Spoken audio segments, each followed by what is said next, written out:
How did I get it? It's the only thing I've ever known. I come from a pretty techie family, so always had a computer, always had access. And because of that, I knew very, very early on that I was privileged in that sense of having access to computers coming from a techie family.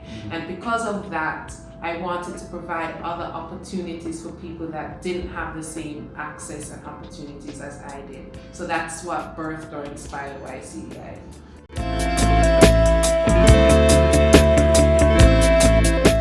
Have you ever met a Jamaican that cannot do something? No.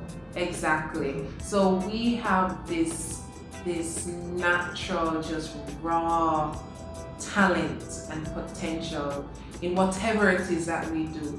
All we need is exposure to it and we take off, we sell off, right? And so what if, so we've been exposed to just run around barefoot and we're fastest man in the world, or we not even pick up an instrument, we bang on something and we make music. So what if we expose them to technology? Imagine the things that we could create, imagine the things that we could do, imagine the innovative things that could be birthed out of Jamaica if we just invested and provided opportunity for us to do so.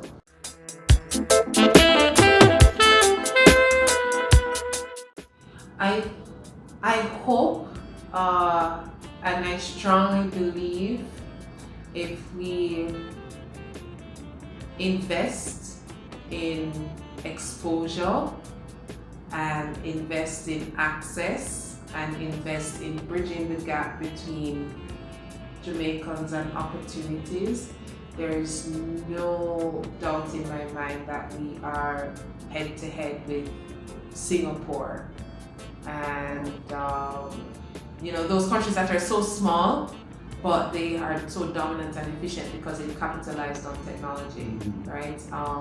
And we have the advantage of being on this side of the world. We have the advantage of speaking English as our first language, depending on who you're talking to, because the patois might be a little bit strong. We have the advantage of a resilient people. So when I think of Jamaica and what it can do, all we need is opportunity.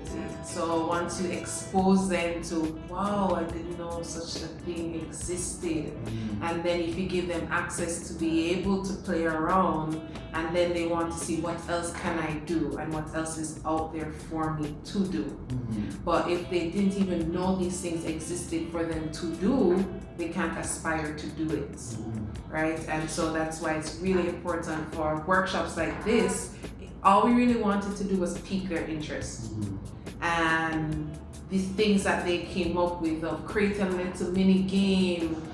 We said, if you could create a game, what would you do? This one person said, I would create a game, a rolling burrito, and it's rolling and collecting the ingredients to be a burrito, to make a burrito. I would have never come up with that on my own.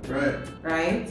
Or this one kid had a flying cat that was using laser beams to kill a taco.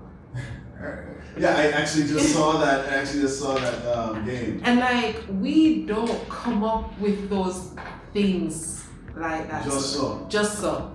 We would have said, oh, I would have built a car game.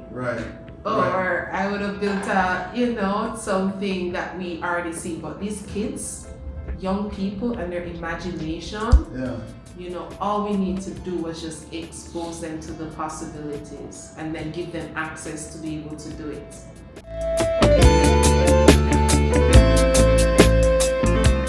All of this is a mindset thing that we start with, because if you don't even have an access to a computer on a regular basis, how are you imagining innovative ways to use technology?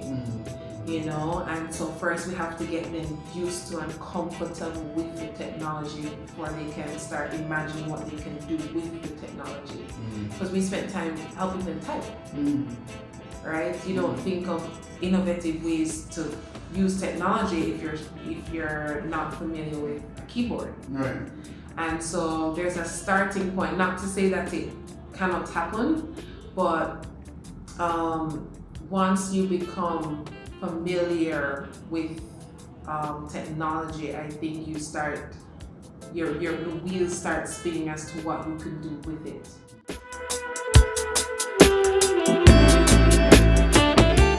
I invest a lot in personal development and mindset, because if you don't change the mindset, all of this will be for naught, right? And so they knew how to now better use the technology and were more equipped for a job that requires you to use technology.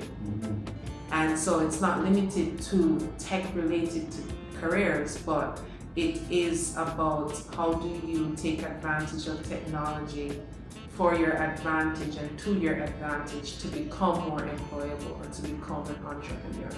And one of them was actually her first job ever, you know, based out of because of the skills that she acquired from this workshop.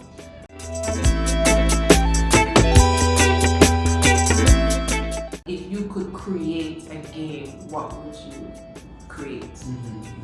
And then have them believe that they can be the creators of games. They can be the creators of new and innovative things.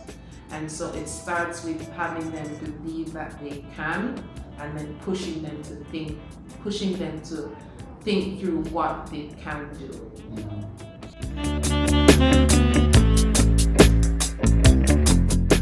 I'll tell you an interesting story about earlier this morning, or morning session.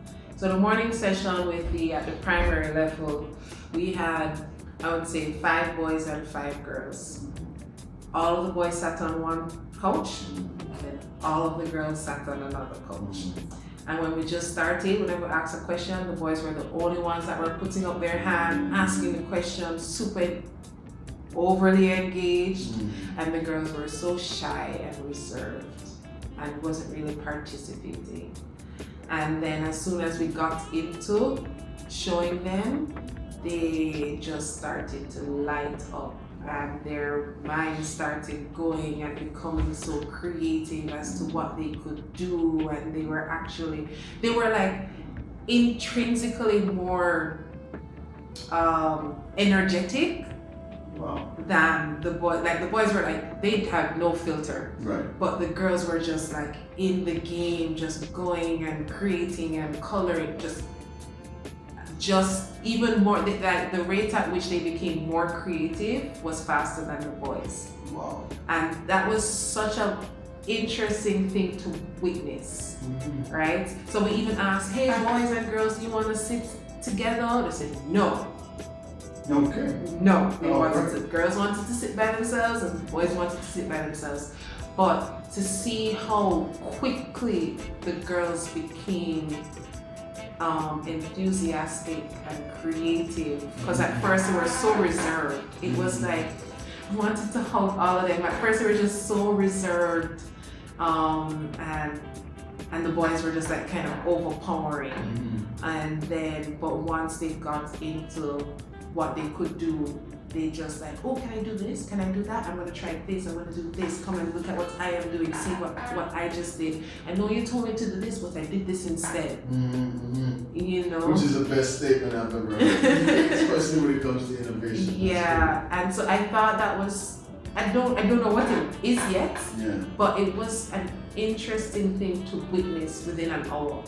They came up with like, unicorns are gonna eat donuts because we don't want to do cats and mouse. Nice.